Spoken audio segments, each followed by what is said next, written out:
from the year 1977 in the Baltimore Sun. Duckpin enthusiasts turn thumbs down on Tenpins. To some dedicated duckpin bowlers, there is no other type of bowling.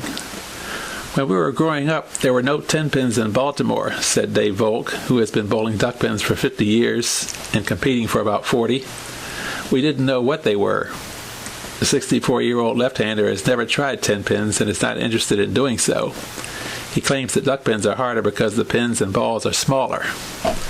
Gary Kosser, another local duckpin enthusiast, was forced to give up Tenpins completely when he broke his thumb.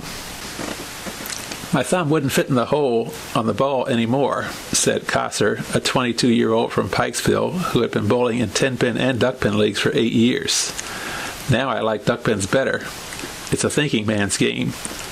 The Tenpin ball is so big you're bound to knock a few pins down. The duckpin ball must be positioned more.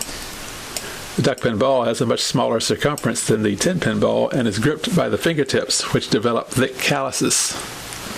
The intense concentration on the faces of the players at Duckpin Professional Bowlers Association tournaments is testimony to their dedication to the game.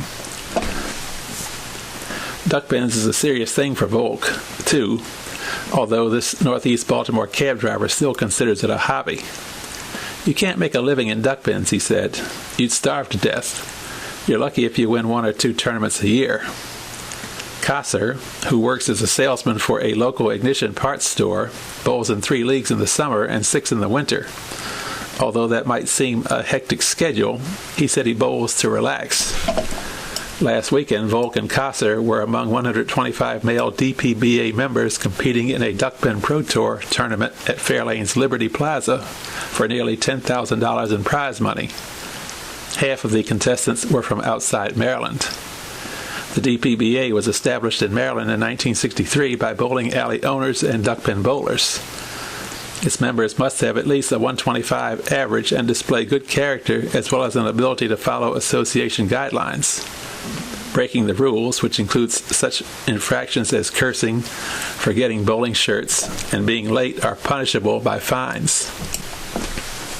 We collect a lot of money each year through fines, said Franklin B. Applestein, DPBA Executive Director. You need to have rules and regulations to keep order. Volk prepared for the tournament by bowling 9 games over a 2-week period and by mental exercise. When you're bowling in a tournament, either duckpins or tenpins, you have the ability. It's the way you think that makes the difference. If you think positive, you'll probably do a better job, he said. That's what I do, think positive. The least little lapse can ruin your game. Then you just go out there and do your job. The pins don't know who's throwing the ball. Volk, who has a 136 average, is a Duckpin Hall of Fame member and is a past bowler of the year and all-star champion. Kosser keeps his cool during tournaments by concentrating on the rules of the game. A graduate of Pikesville High School, he said his participation in this competition fulfilled one of his goals in life, to start in his first professional tournament. My next goal is to win one, he added. At the beginning of the tournament, Kosser said his competitors looked very good. This could be rough. Yet, he said he was optimistic and looked forward to the opportunity to improve his game by bowling against highly skilled opponents. He averages 131 and broke the house record at Fairlane's Pikesville with a 207 game.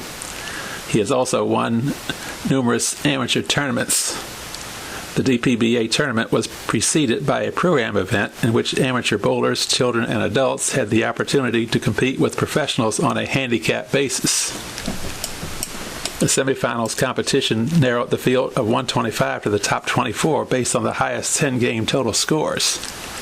These 24 were divided into 4 squads, with the winner from each squad and the best second-place bowler placed in an up-the-ladder competition by pinfall to determine the winner. The Duckpin Pro Tour tourney, held last Saturday and Sunday, was won by Dan Lopardo of Torrington, Connecticut, who averaged 148. Volk was 30th, the last to finish in the money. Kosser finished 68th.